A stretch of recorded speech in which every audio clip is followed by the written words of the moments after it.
एक समय की बात है, एक गांव में एक बुद्धिमान और चतुर वृद्ध महिला रहती थी, जिसे सभी चतुर बुढ़िया के नाम से जानते थे। उसकी समझदारी और चतुराई के किस्से दूर दूर तक प्रसिद्ध थे।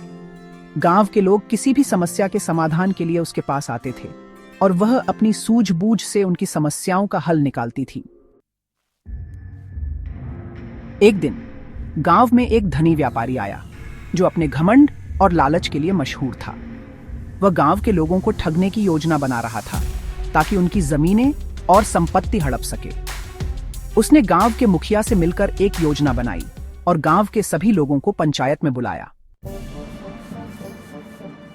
पंचायत में व्यापारी ने घोषणा की, मैं इस गांव में एक बड़ा कारखाना स्थापित करना चाहता हूं, जिससे आप सभी को रोजगार मिलेगा और गांव का विकास होगा। लेकिन इसके लिए मुझे आपकी जमीनों की आवश्यकता होगी।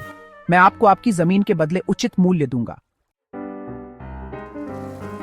गांव के लोग व्यापारी की बातों में आ गए और अपनी जमीनें बेचने के लिए तैयार हो गए। लेकिन चतुर बुढ़िया को व्यापारी की नीयत पर शक हुआ।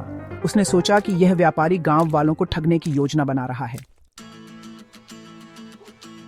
चतुर बुढ़िया ने गांव वालों से कहा, हमें इस प्रस्ताव पर सोचने के लिए कुछ समय चाहिए।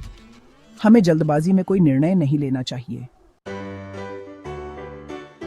गांव वालों ने उसकी बात मान ली और व्यापारी से कुछ समय मांगा।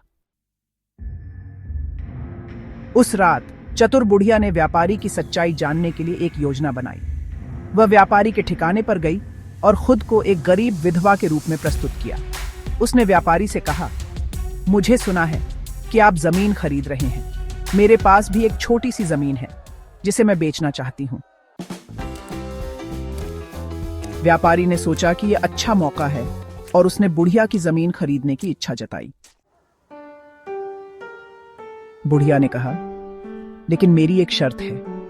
आप मुझे एक लिखित समझौता देंगे कि आप मेरी जमीन खरीद रहे हैं और मुझे उचित मूल्य देंगे। व्यापारी ने बुढ़िया की बात मान ली और एक समझौता पत्र तैयार किया। बुढ़िया ने उस पत्र को ध्यान से पढ़ा और उसमें कुछ बदलाव करने को कहा।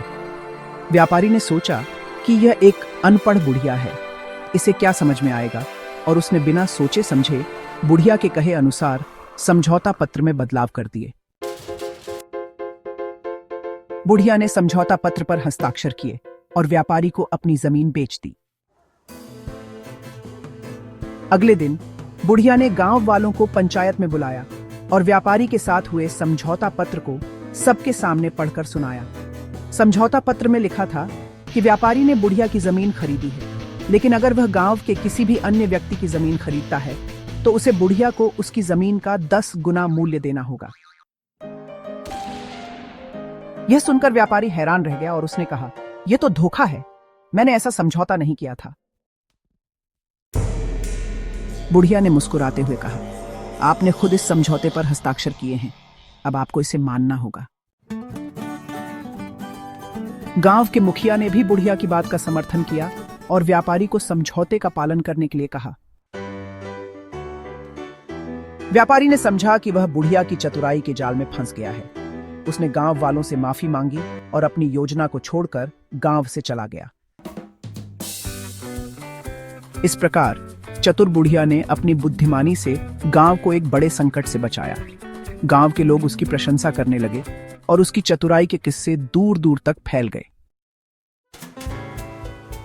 इस कहानी से हमें यह सीख मिलती है कि समझदारी और चतुराई से हम किसी भी मुश्किल परिस्थिति का सामना कर सकते हैं और बुरे इरादों वाले लोगों से बच सकते हैं।